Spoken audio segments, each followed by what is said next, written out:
मैं अरुण कुमार राय, आप देख रहे हैं रासायनिक अभिक्रिया को लेकर पुनः एक बार आया हूं। आज हम चर्चा करेंगे रासायनिक अभिक्रिया के प्रकार, कितने प्रकार के होते हैं। शुरू करते हैं। रासायनिक अभिक्रियाओं के प्रकार।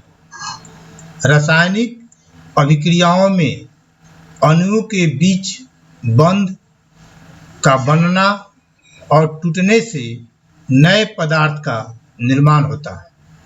जैसे जल के अणुओं के टूटने से ऑक्सीजन तथा हाइड्रोजन उत्पन्न होते हैं, जबकि कार्बन तथा ऑक्सीजन के बीच बंध बनने से कार्बन डाइऑक्साइड प्राप्त होता है। कार्बन डाइऑक्साइड प्राप्त होता है। रासायनिक अभिक्रिया निम्न प्रकार की होती है। पहला, संयोजन अभिक्रिया, कॉम्बिनेशन रिएक्शन। दूसरा, वियोजन या अपघटन अभिक्रिया, डीकम्पोजिशन रिएक्शन। तीसरा, विस्थापन अभिक्रिया, डिस्प्लेसमेंट रिएक्शन। चौथा, द्विविस्थापन, डबल डिस्प्लेसमेंट रिएक्शन। पांचवा, उपचयन या अपचयन, ऑक्सीडेशन एंड रिडक्शन रिएक्शन। संयोजन अभिक्रिया, कॉम्बिनेशन रिएक्शन, वह अभिक्रिया जिसमें दो या दो से अधिक अभिकारकों में से एक एकल उत्पाद का निर्माण होता है, तो ऐसी अभिक्रिया को संयोजन अभिक्रिया कहते हैं।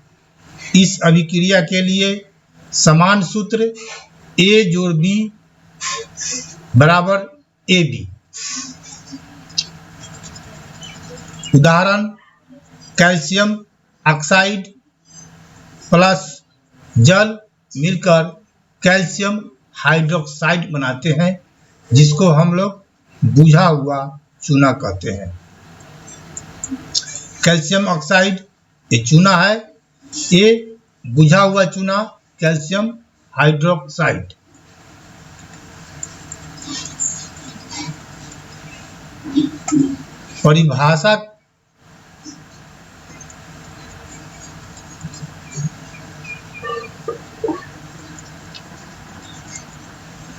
परिभाषा के अनुसार रासायनिक समीकरण से तुलना करने पर हम देखते हैं कि कैल्शियम ऑक्साइड और जल जो दो अभिकर्मक है, एकल उत्पाद कैल्शियम हाइड्रोक्साइड बनाते हैं। Calcium hydroxide CaOH2। Calcium hydroxide का उपयोग दीवारों पर सफेदी करने के लिए किया जाता है। यह एक अवक्षेपण अभिक्रिया है। जब कैल्शियम हाइड्रोक्साइड से दीवारों पर पुताई की जाती है, तो यह वायु में उपस्थित CO2 से अभिक्रिया करके कैल्शियम कार्बोनेट का एक पतला परत बनाता है और इसके साथ जल H2O का भी निर्माण होता है, जो वाष्पीकृत हो जाता है। इस प्रक्रिया का समीकरण इस प्रकार है: calcium hydroxide plus carbon dioxide मिलकर कैल्शियम कार्बोनेट बनाता है, साथ में जल भी निकलता है जो वाष्पीकृत हो जाता है।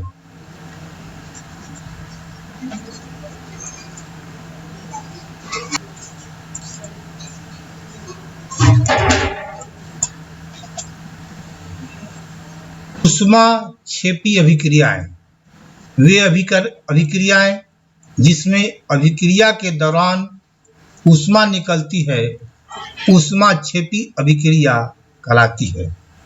उदाहरण, मीथेन प्लस ऑक्सीजन मिलकर कार्बन डाइऑक्साइड और जल बनाते हैं।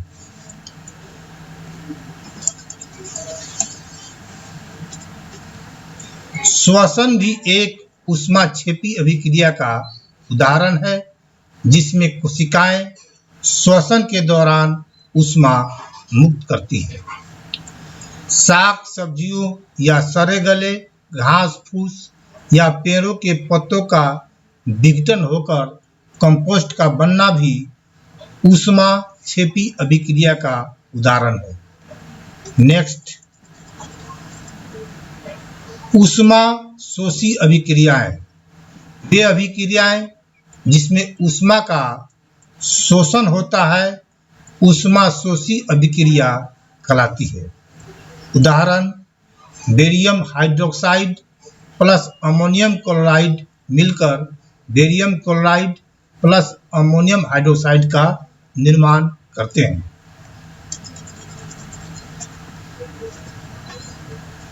वियोजन या अपघटन अभिक्रिया, डीकम्पोजिशन रिएक्शन।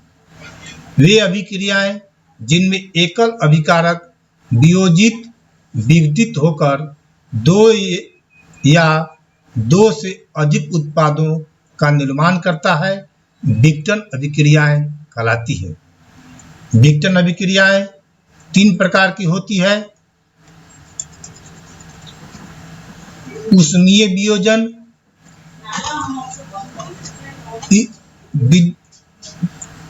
ऊष्मीय वियोजन की क्रिया में ऊष्मा दिया जाता है। दूसरा, विद्युत वियोजन, इसमें ऊष्मा विद्युत के रूप में प्रदान की जाती है। तीसरा, प्रकाशीय वियोजन, जब वियोजन की क्रिया के लिए ऊष्मा प्रकाश के द्वारा प्रदान की जाती है। विस्थापन अभिक्रिया, डिस्प्लेसमेंट रिएक्शन।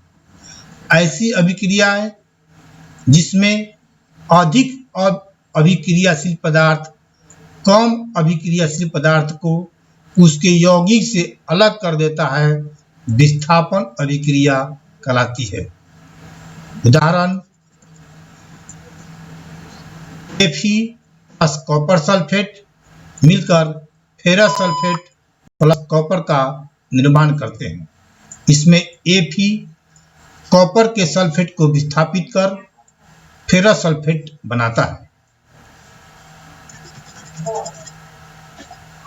यहाँ लोहा कॉपर से अधिक अभिक्रियाशील पदार्थ है जो अपने से कम अभिक्रियाशील कॉपर को उसके यौगिक कॉपर सल्फेट से अलग कर देता है। इस अभिक्रिया में कॉपर सल्फेट का रंग नीला होता है, परंतु जैसे ही लोहे किले विलयन में डालते हैं तो कॉपर के विस्थापन के कारण विलयन का रंग नीला से भूरा हो जाता है। दूसरा उदाहरण, जिंक प्लस कॉपर सल्फेट मिलकर जिंक सल्फेट प्लस कॉपर का निर्माण करते हैं।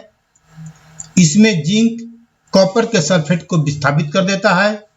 तीसरा उदाहरण, लेड प्लस कॉपर क्लोराइड मिलकर लेड क्लोराइड प्लस कॉपर का निर्माण करते हैं। लेड कॉपर के क्लोराइड को विस्थापित कर देता है। उदाहरण, 2 तथा 3 में जिंक तथा लेड दोनों तत्वों ने कॉपर की अभिक्रिया में उसके यौगिकों से विस्थापित कर देता है। ऐसा इसलिए है क्योंकि कॉपर जिंक तथा लेड दोनों से कम अभिक्रियाशील है। द्विविस्थापन अभिक्रिया, डबल डिस्प्लेसमेंट रिएक्शन। ऐसी अभिक्रिया जिसमें अभिकारकों के बीच आयनों का आदान प्रदान होता है द्विविस्थापन अभिक्रिया कहलाता है। द्विविस्थापन अभिक्रिया के लिए समान सूत्र AB जोड़ CD बराबर AD जोड़ CB। उदाहरण, एक Na2SO4 प्लस बेरियम क्लोराइड मिलकर barium sulphate plus sodium chloride बनाते हैं। उदाहरण 2, sodium hydroxide plus H2SO4, sodium sulphate plus H2O। तीसरा sodium chloride plus AgNO3, AgCl plus NaNO3। चौथा barium chloride plus H2SO4, barium sulphate plus HCl। चौथा BaCl2 plus KSO4, BaSO4 plus KCl2।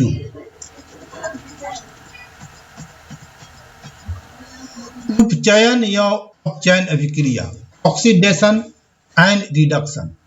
उपचयन oxidation reaction, oxygen की वृद्धि या hydrogen की कमी। दूसरे शब्दों में किसी पदार्थ में ऑक्सीजन की वृद्धि अथवा हाइड्रोजन का ह्रास होता है, कमी होता है, अथवा दोनों हो तो इसे उपचयन यानी ऑक्सीडेशन यानी ऑक्सीकरण कहते हैं।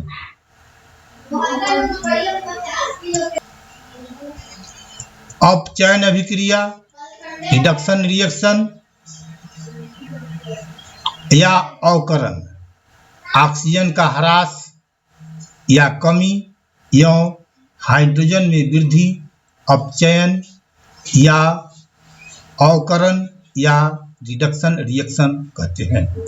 दूसरे शब्दों में किसी पदार्थ में हाइड्रोजन की वृद्धि अथवा ऑक्सीजन का ह्रास यानी कमी अथवा दोनों हो तो इसे अपचयन या अवकरण या रिडक्शन रिएक्शन कहते हैं। कभी कभी ये दोनों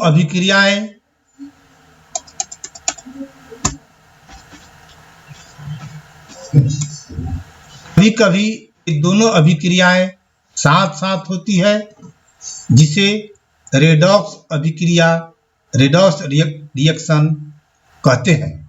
रेडॉक्स रिएक्शन ऐसी अभिक्रिया जिसमें अभिक्रिया के दौरान एक अभिकारक उपचयित ऑक्सीडाइज्ड होता है, जबकि दूसरा अपचयित होता है, उसे रेडॉक्स अभिक्रिया कहते हैं।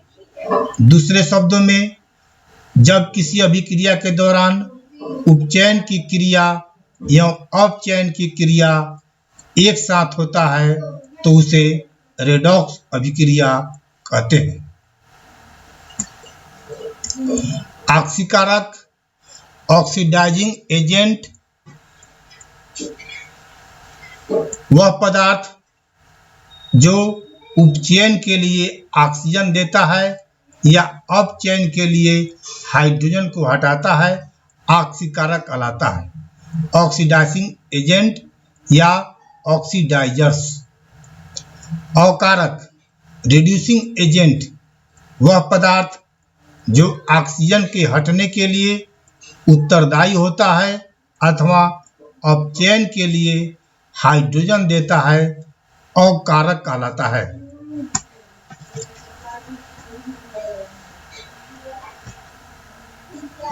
उपचयन का प्रभाव। हमारे दैनिक जीवन में ऐसी बहुत सी अभिक्रियाएं हमारे आसपास होती रहती है, जिसमें धातुओं का संक्षारण या खाद्य पदार्थों का विकृत गंधित हो जाना समान उदाहरण है, जो अपचयन अभिक्रिया के प्रभाव से होता है।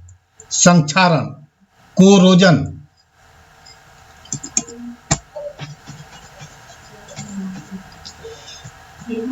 संक्षारण वह प्रक्रिया जिसमें हवा, जल या नमी के संपर्क में आकर धातु की सतह धीरे धीरे ह्रास होने लगता है, इस प्रक्रिया को संक्षारण कहते हैं। दूसरे शब्दों में वह प्रक्रिया जिसमें हवा, जल या नमी से अभिक्रिया कर किसी धातु की सतह संक्षारित यानी गलना शुरू हो जाती है तो ऐसी प्रक्रिया को संक्षारण कहते हैं। नोट: संक्षारण और जंग लगना दोनों अलग चीज है। जंग लगने से लोहे जैसी धातु की सतह संक्षारित हो जाती है। संक्षारण से बचाव: प्रिवेंटिंग कोरोजन। संक्षारण से बचाव की निम्न विधियां हैं: जस्तीकरण, गैल्वेनाइजेशन, धातु की सतह को पेंट करके, धातु की सतह पर तेल लगाकर या ग्रीस लगाकर। जस्तीकरण, गैल्वेनाइजेशन, धातु की सतह पर विद्युत लेपन द्वारा जस्ते की पतली परत चढ़ाने की प्रक्रिया को जस्तीकरण कहते हैं। विकृत गंधिता, रैंसिडिटी, भोजन में उपस्थित वसा एवं तेल का वायु जनित उपचयन जिससे उसका स्वाद एवं गंध बदलकर बदबूदार हो जाता है। भोजन का इस प्रकार खराब होना विकृत गंधिता कहलाता है। विकृत गंधिता घटना है जब बहुत समय रखने के बाद वसा तेलीय खाद्य पदार्थ उपचयित हो जाता है जिससे उसका स्वाद बदल जाता है। वसा अथवा तेल में तैयार किया गया खाद्य पदार्थ जैसे सब्जी, चिप्स तथा भुजिया आदि को विकृत गंधित होने से खराब कर देता है। उपचयित खाद्य पदार्थ का स्वाद बदल जाता है। विकृत गंधित भोजन खाने योग्य नहीं होता है।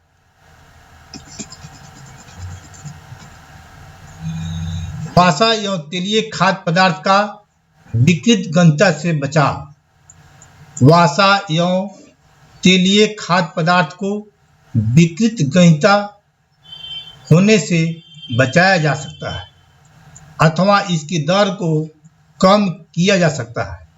इसको रोकने की निम्न विधियां हैं: वसा एवं तेलीय खाद्य पदार्थों में एंटीऑक्सीडेंट डालने से इसे विकृत गंधित होने से बचाया जा सकता है। दूसरा, खाद्य पदार्थों के पैकिंग के समय बर्तन से ऑक्सीजन गैस को हटाकर नाइट्रोजन गैस से भरा जाता है। इससे विकृत गंधित होने से बचाया जा सकता है। तीसरा, उपचयन की दर को कम करने के लिए वायु मुक्त बर्तन में खाद्य पदार्थों को रखने से विकृत गंधित होने की दर को कम किया जा सकता है। चौथा, खाद्य पदार्थों को विकृत गंधिता से बचाने के लिए ऊष्मा एवं प्रकाश से दूर रखा जाता है। पांचवा, खाद्य पदार्थों को विकृत गंधिता से बचाने के लिए एवं उसकी दर को कम करने के लिए रेफ्रिजरेटर में रखा जाता है। अगर यह मेरा वीडियो पसंद आया हो तो कृपया इसे लाइक करें, कमेंट करें और साथ में सब्सक्राइब करना न भूलें ताकि मेरी जब भी न्यू वीडियो आए आप तक तुरंत पहुंच सके। धन्यवाद।